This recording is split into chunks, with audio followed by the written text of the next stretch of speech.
Hey everyone, before we get into the video today, I just wanted to say thank you on behalf of Dota Alchemy for the 20,000 subscribers here on YouTube. Jenkins and I are so blown away at the amount of support that we've gotten from this community, and we're super happy to be a part of it.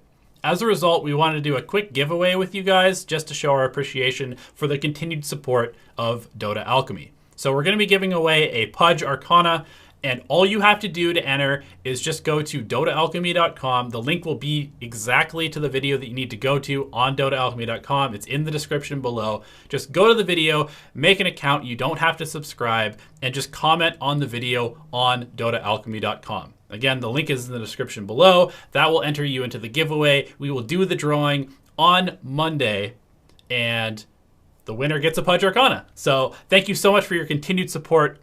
We genuinely really appreciate it. And without further ado, enjoy the video. What's up everyone? This is Donnie, aka Elevated with Dota Alchemy, and this is why you suck at team fighting and how to get better at it. Reason number 1.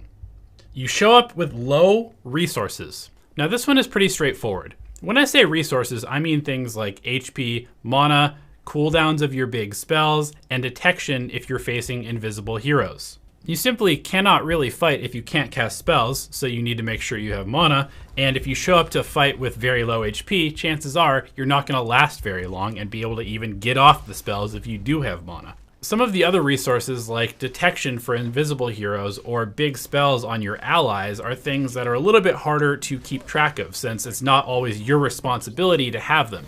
However, it is your responsibility to know if your offlane Enigma has his black hole off of cooldown before you take a team fight. If you're just blindly jumping into team fight after team fight with low resources and unable to finish kills because you simply can't cast the spells or can't detect the heroes that are running away from you, you're setting yourself up at a massive disadvantage. Anytime you're back in the fountain, just think, are you going to be taking a fight soon, or are you going to be using your mana or HP to farm camps?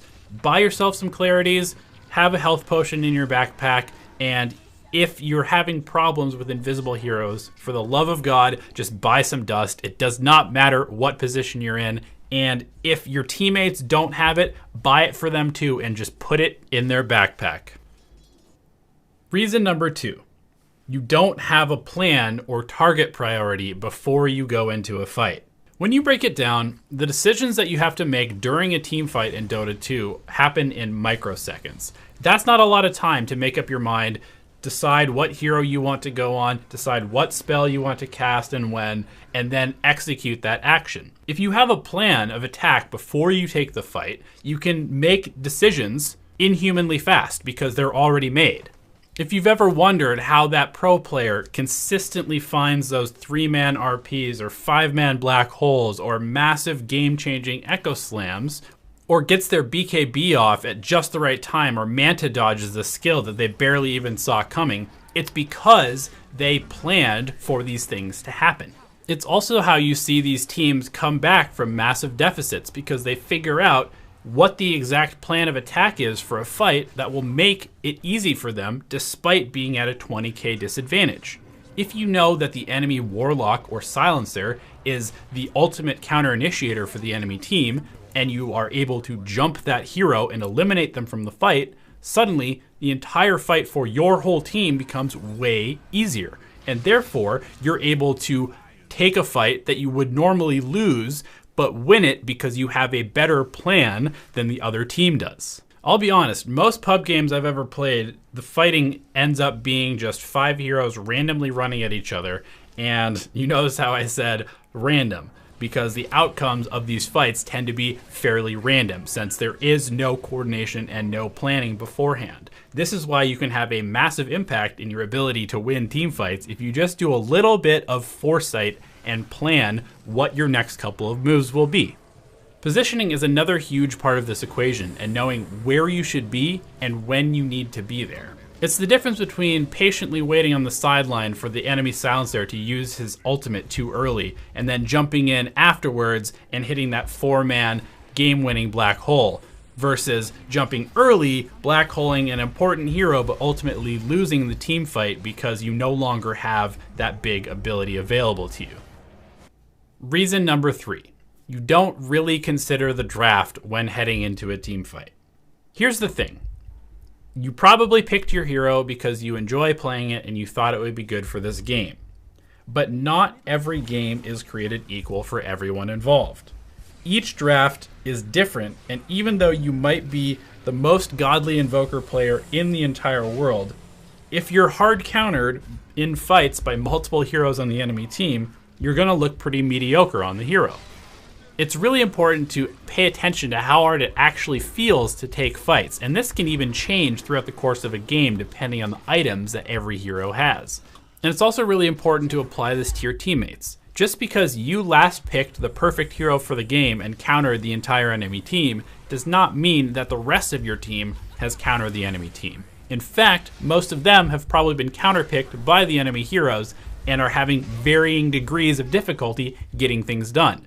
Keeping this in mind will help you understand what heroes you need to protect, which heroes you should be targeting, and whether you need more items before you actually take a winning team fight. If you're, say, an Ursa and you don't have a BKB facing a bunch of stuns or roots, you're not going to be doing very much damage. On the other hand, if you're a Weaver and there's no hard lockdown on the other team, then you can pretty much do whatever you want and build whatever items you want. Reason number 4. You tunnel vision during fights and lose track of what's going on in the bigger picture. This is definitely one of the hardest things to work on because during fights, it's very hard to keep track of everything that's going on. You have a finite area on your screen that you can see, and there are so many different variables that are happening in various different locations. The best thing that you can do is work on your camera placement and even go back to your replays and rewatch the fights with free camera to see if there's things that you missed during a lost fight.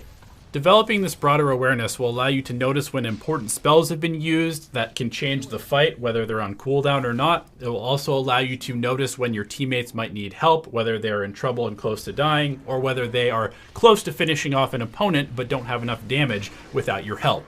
This will allow you to finish out fights in a cleaner way and not just focus on one hero specifically and then be lost once you're done dealing with them. Reason number 5.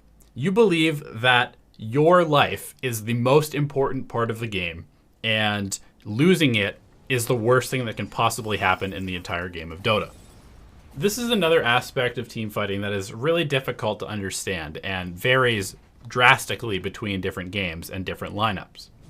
There are some games where it's more important for you to die early in a fight if you absorb a bunch of important ultimates. Let's say you are a Spectre and you walk up a hill onto the high ground and you get black holed and die at the very beginning of the fight.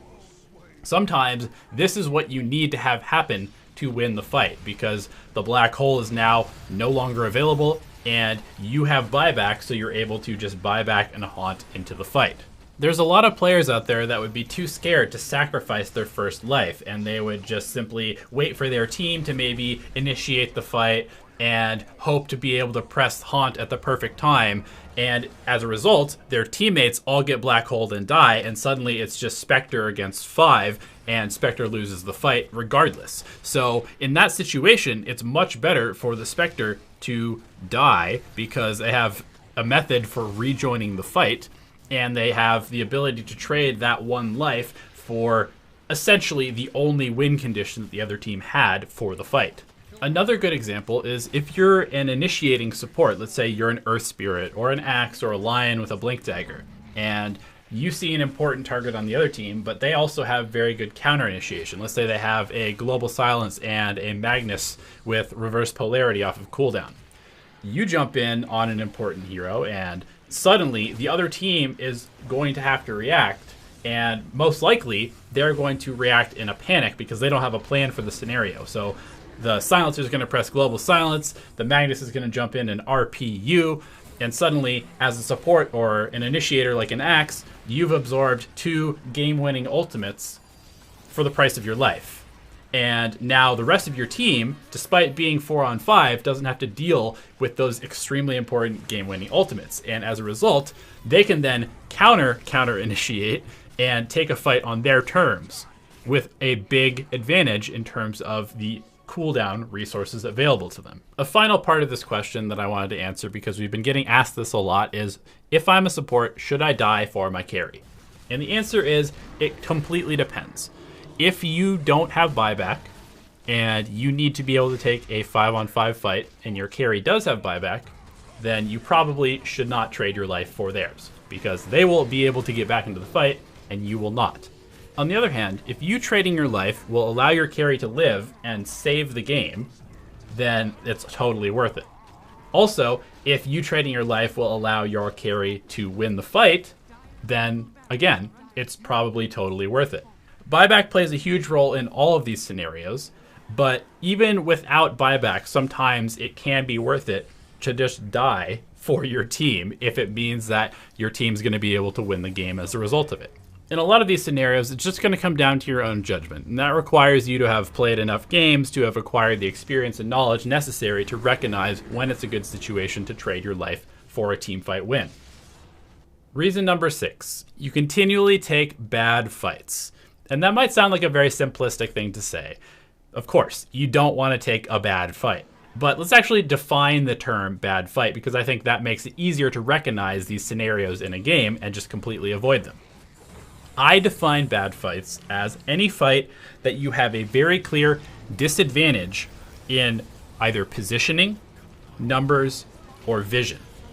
A great example of this is chasing the enemy to the shrine, up a hill, to their own shrine where they have healing, they have reinforcements teleporting in. You don't have vision there. This happens all the time. You take a long drawn out fight. You might have killed some heroes at the very beginning of it, and then you're trying to chase down the last couple heroes on the other team as they run back towards their shrine.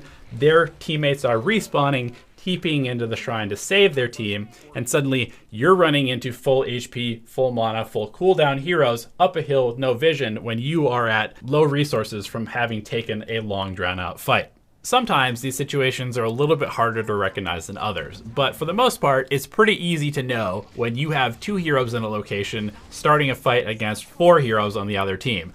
That seems like a pretty bad disadvantage, and that's something that you should basically never do. I'm always completely blown away when I see this in pubs because it seems so illogical to me.